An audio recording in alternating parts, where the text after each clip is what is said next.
The morning had started like any other, bright with excitement and the promise of adventure. A class of disabled students from a local special needs school had set out on a field trip to Pine Hollow National Park, accompanied by teachers, aides, and volunteers. For many of the students, this was their first time experiencing the wonders of nature beyond the classroom walls.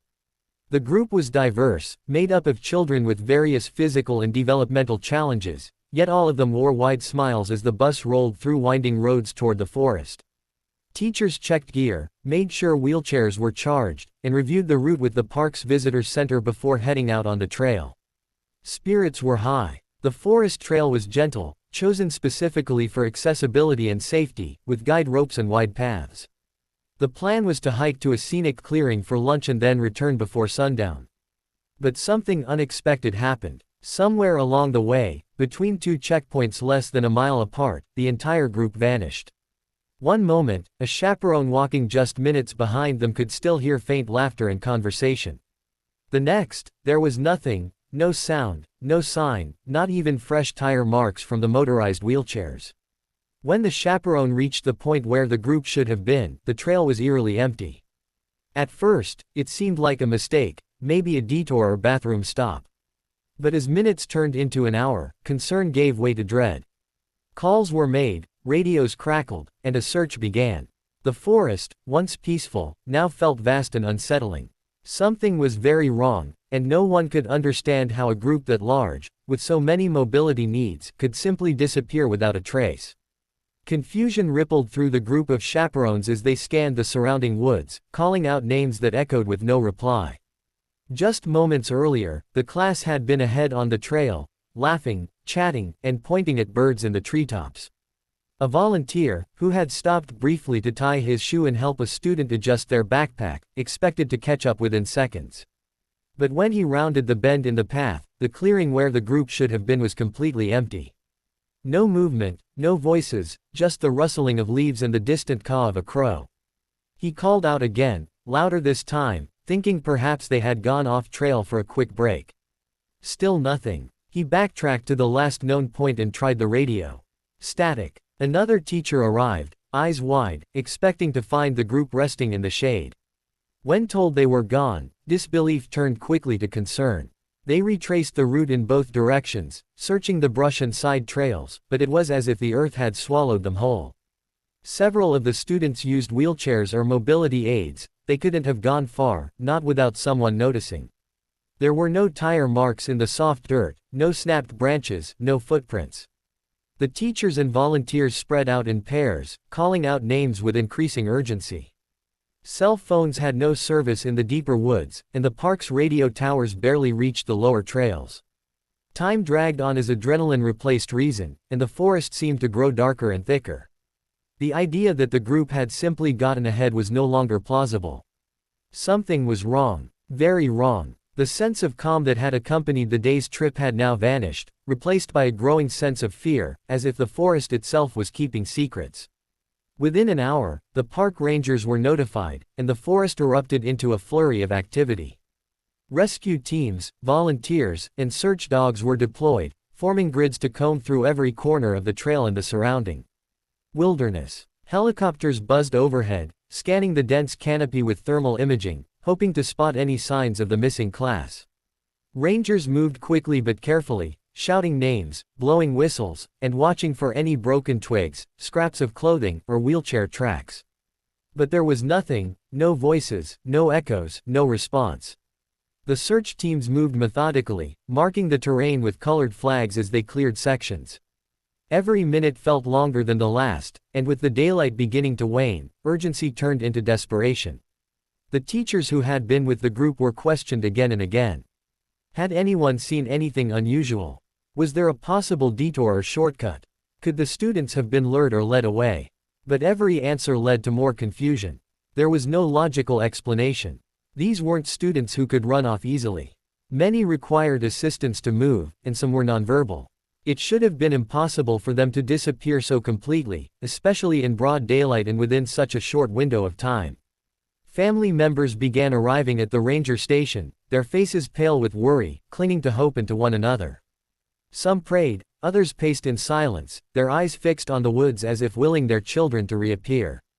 As night fell, the forest transformed from a place of beauty into a vast, unwelcoming maze.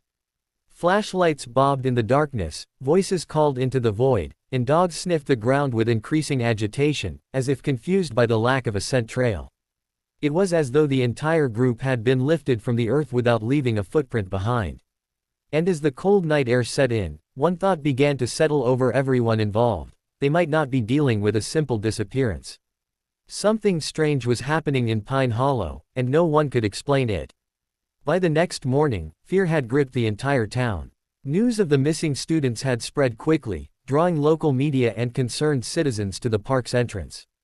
Flyers were printed, emergency alerts issued, and parents held onto each other outside the ranger station, eyes swollen from a sleepless night. The second full day of searching began with renewed determination but heavier hearts. Over 50 trained personnel were now involved, including a special search and rescue unit with experience in wilderness disappearances. Drones were deployed to sweep areas too thick for helicopters, while ground teams continued grid searches through increasingly difficult terrain. Despite all the technology, the result remained the same: no tracks, no belongings, no voices. Not even the search dogs could pick up a clear scent. Volunteers scoured areas miles beyond where the group had last been seen, while rangers mapped every nearby cave, stream, and ravine, hoping the students had somehow found shelter.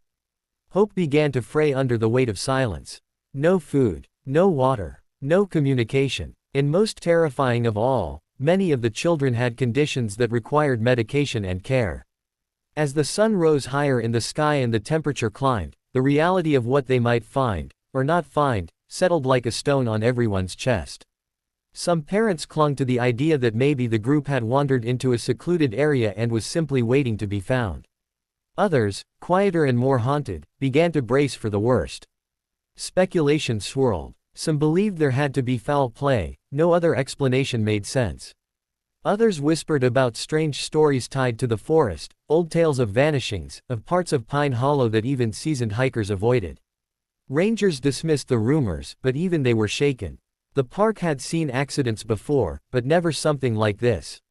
Never an entire group gone without a trace. As the sun dipped toward the horizon again and the second night approached, a chilling sense of helplessness filled the air.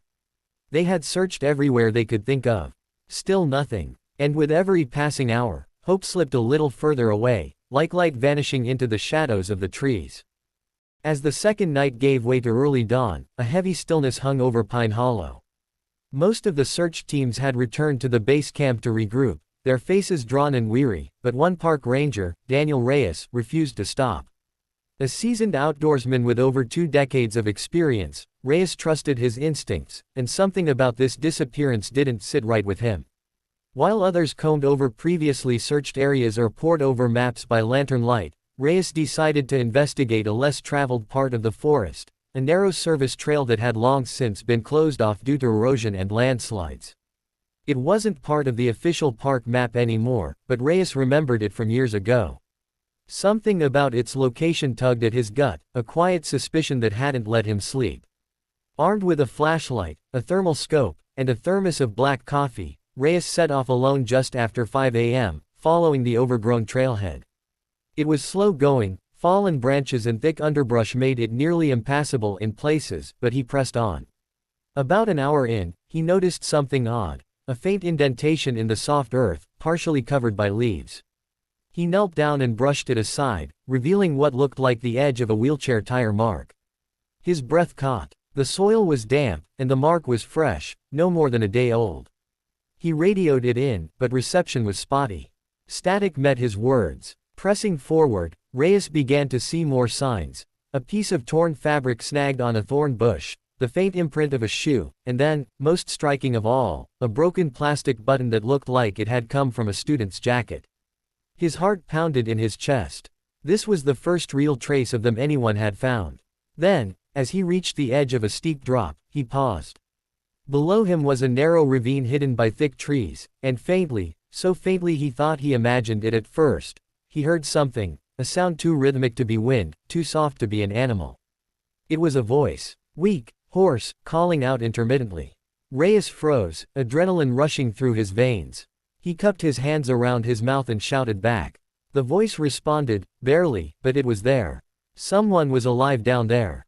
Ranger Reyes scrambled down the slope, using tree trunks and exposed roots for support as the terrain grew treacherous and steep. The ravine had clearly been untouched for years, overgrown with brambles and slick with moss. He moved carefully, heart pounding, flashlight beam bouncing across the rocks and underbrush. The voice he had heard grew clearer as he descended, soft, weak, but unmistakably human. Then, just beyond a dense thicket of fern and fallen logs, he saw them. Huddled together under a large overhang of rock, partially hidden by vines and debris, were the missing students and several of the chaperones. They were dirty, shivering, and clearly exhausted, but they were alive. A wave of relief surged through him so fast it nearly brought him to his knees.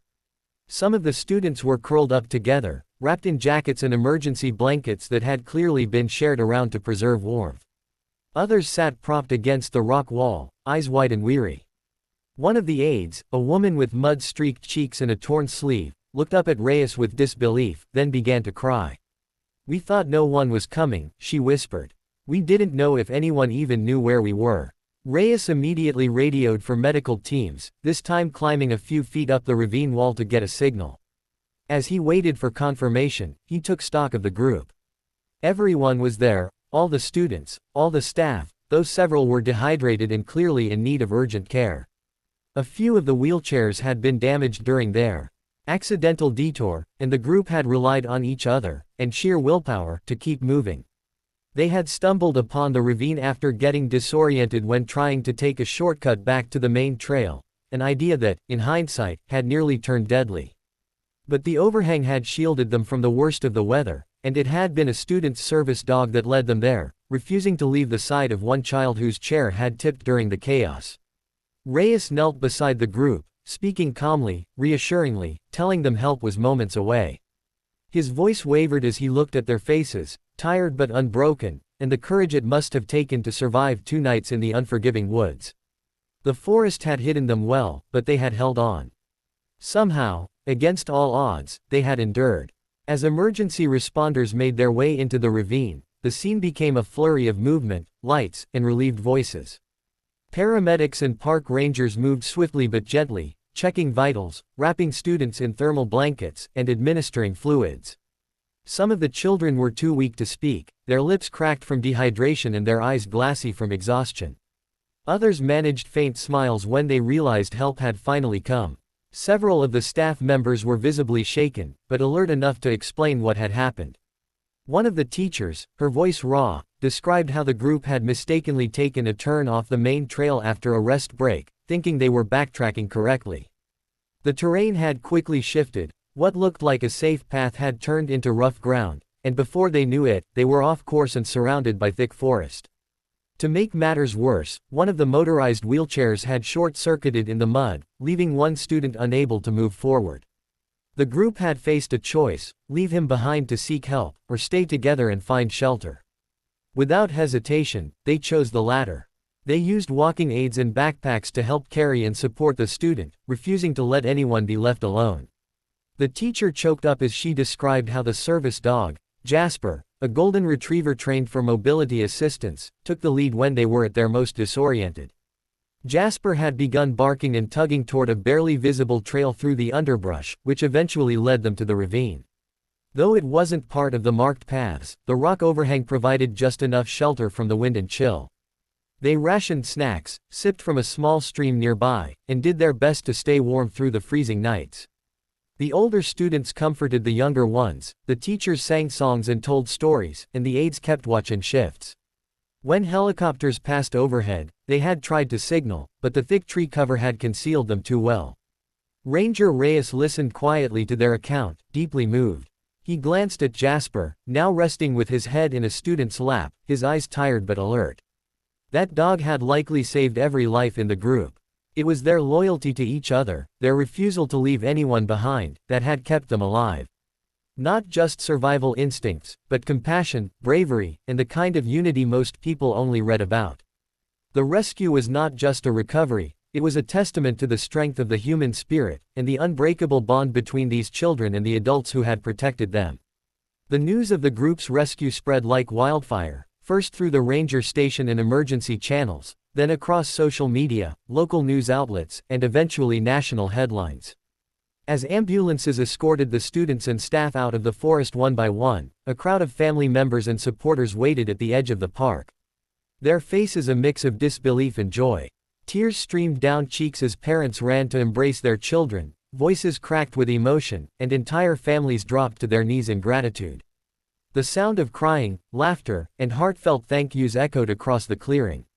For a moment, time seemed to freeze as the weight of fear and helplessness was lifted. Everyone had feared the worst, but against all odds, the children had survived, and they had done it together. In the days that followed, the story captured the hearts of millions. Media outlets aired interviews with the exhausted but smiling students, the tearful parents, the humble rangers, and especially the teachers and aides who had never left the children's sides. But it was the tale of Jasper, the golden retriever, that touched the world most deeply. Images of him curled up beside the students in the ravine went viral. The loyal service dog was hailed as a hero, with news stations dubbing him the guardian of Pine Hollow. Offers poured in from around the country, donations for the school, supplies for the children, even commendations from lawmakers who praised the courage shown by the group. Jasper received an honorary medal from the state governor, and a bronze statue was commissioned in his likeness to be placed at the school as a permanent symbol of hope and bravery. But the story was about more than just one hero. It was a story of unity, of students who refused to abandon one another despite overwhelming odds. It was about teachers and aides who placed the safety of others above themselves, and a ranger who trusted his instincts when others had started to give up. It reminded a fractured world that resilience doesn't always look like strength, it often looks like compassion, like shared silence in the dark, like holding someone's hand when they're afraid. Back at the school, banners were hung, signs made by classmates who had waited in fear, now welcoming their friends home. Life slowly began to return to normal, but no one would ever forget those 2 days.